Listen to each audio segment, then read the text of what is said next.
Peace and greetings. What's good, you guys? It's Naya here. Welcome back to my channel.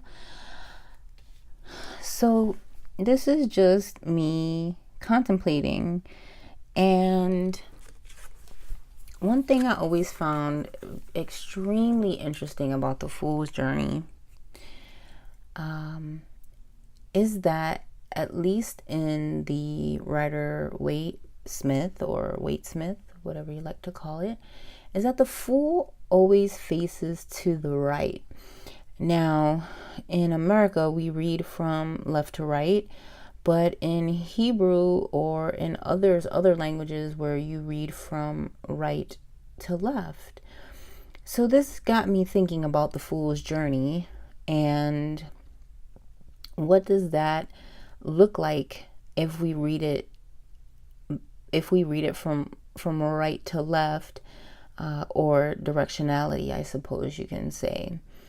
And what does this look like? What does this mean? So I'm gonna be kind of manhandling the camera so you guys can follow along. I'm sorry I couldn't fit everything all in the frame here. So the Fool's Journey. So let's go ahead and start off right here. Oh, that glare is gonna make me crazy. Okay, so right here, if we start off with the Fool, I have them laid out 7, and then we have the top row as the coming into life, if you will, like that physical attribution. This could be the Fool literally falling or being pushed by the little guardian dog here, kind of with all the infinite knowledge and whatnot, and falling through the birth canal, with all the animal instincts, all the things that it needs to be fixed into this earth, through the world card. And then once the Fool is born, born from the unknown, born from the waters, we have like the doctor here, basically going, all right, call it, child was born on this day at this time, and this is the mother, and here we have all the documentation. Then, and I think it's so fitting because with the sun there's a little tiny child on there, but for me, I feel like in this stage, the Fool, or the Fool, opens his eyes for the first time and experiences light, and experiences consciousness, and experiences awareness in this world, in this physical world that he has now moved through. Okay. And then, as well as, they sleep a lot. So can you imagine, I wish I knew what my baby dreams were like. Now that I'm thinking about it in this context here, I wonder what my baby dreams were like. Because of course here we have the awareness of consciousness, but babies do sleep a lot. It has to be scary. The whole extra crying could be like, I don't know where I'm at. This feels so strange. I'm not used to these sensations, these sounds, everything that you experience that's really visceral when you cannot use your sense of sight, or you're not sure what things are. You're gonna have that feeling, and as an infant or a child, there is a scary place in the dark. But then as we move over here, here's like experiencing the first bath, being naked, understanding that, there's cameras all over, like baby pictures, and all that kind of stuff. This is so interesting to look at it this way. Being fed, knowing that you can rely on this individual to feed you, cleanse you, make you crazy with cameras, but that they're there. It's a hope. It's a instinctual hope of knowing that you're going to be taken care of.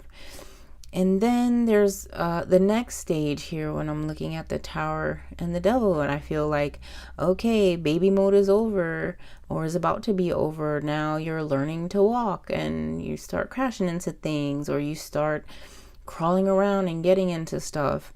Or the terrible 2 phase is kind of what I feel like is going on with the Tower and the Devil card.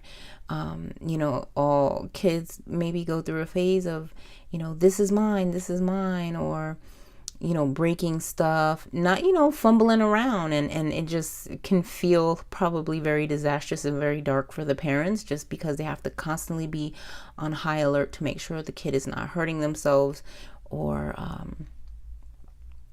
that they're safe.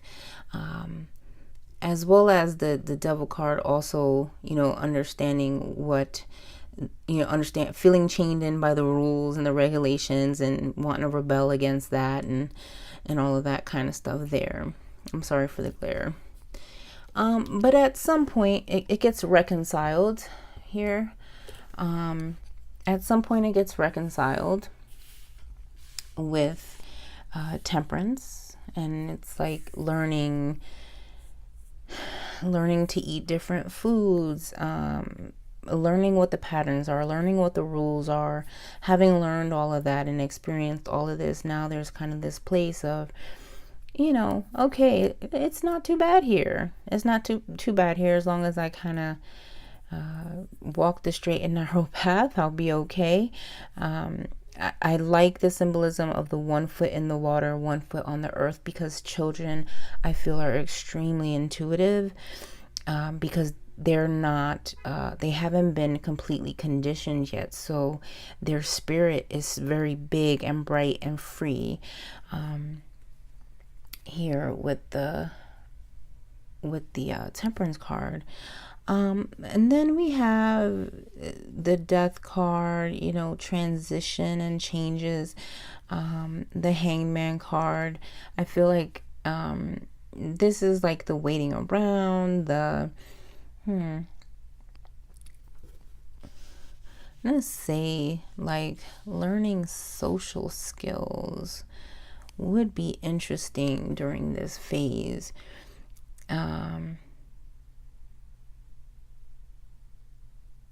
Kids make a mess. The destruction of the parents' property. But transition, like once we're past this point, there comes a transition where that original innocence starts to get conformed into something that society requires of us as humans living on this earth. And the Hangman is like, here we have temperance, right? With the it's not a halo. I forgot what the name of this is called here, but like the light behind their head, right? The spiritual consciousness, I guess you can say. Where now here we are in the Hangman, and it's inverted. It's underneath the feet. It starts to get buried.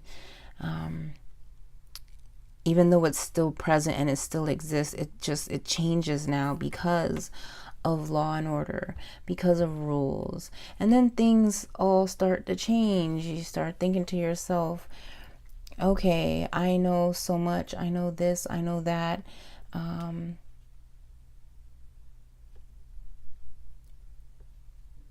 Maybe there's a point in the growth cycle where the spirit may try to look back and go,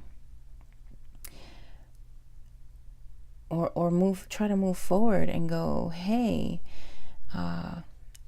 this little light of mine, I'm gonna let it shine, even though I have to deal with the rules and the regulations and whatnot.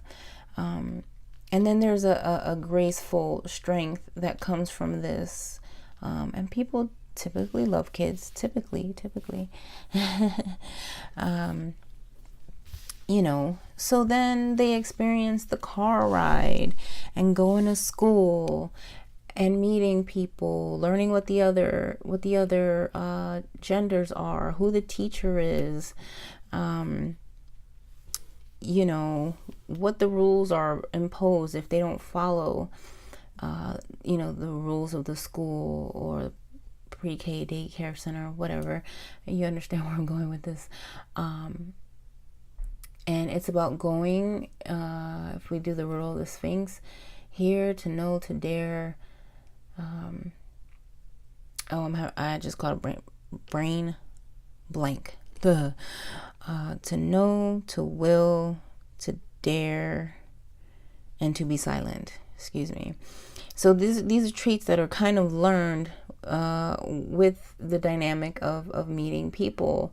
And I feel like the nakedness here is more symbolic of the freedom children to communicate with one another, very raw and very upfront and forward, like, without regards to without necessarily understanding the conforming part just yet, or still adjusting to that. Of course, like I said, we have school, the rules and all that, and then they kind of get to go home after school and deal with the parental units to some degree or another. And then they learn, and the intuition that they have is theirs. It becomes veiled. It kind of becomes veiled, and they almost have to become prudish to conform to certain societal norms. But with everything that they've learned along their journey, now it's just something that they know. They don't have to speak it. It's more about actions and understanding the flux and reflux of, okay, I know that this is, I've culminated all this knowledge, and now I have to use this as a certain kind of wisdom. And then, the magician is here. Now that I know all of this, I can create with all these tools, because I've learned how to work with all these tools here. And I can direct that upward or downward. But at the end of it all, here with the magician, the tools are manifest, and there's growth happening for both death and life, and power and purity. And it is cyclical. It continues to move forward. So this was an interesting exercise. And I know I laid them out backwards, but I was reading them left to right, because that's reading them from right to left, because that's the direction that the Fool is going. So I guess with that, I'm just going to leave this here, because this is just me musing on the Fool's journey and what that looks like in regards to the way that he's facing and where he's typically placed in the deck amongst the major arcana. Even sometimes he's in between the magician and the world, always. So have any of you guys ever tried this? What stories did you come up with, or what kind of I don't know, have you tried this before? Anyways, let me know what you think about this. I'm so intrigued by this idea of reading right to left and learning correspondences, or thinking about the correspondences in this directional way. I don't know how far it's really gonna go, but I think it's an interesting concept to play around with. I may have to also try this with the minor arcana via the suits, and see if reading the end point as a start point to culminate up into the aces would be interesting. It would be interesting. So, okay, my loves, thank you for hanging out with me. I hope you got something out of this. And so until next time, much love, many blessings. Peace.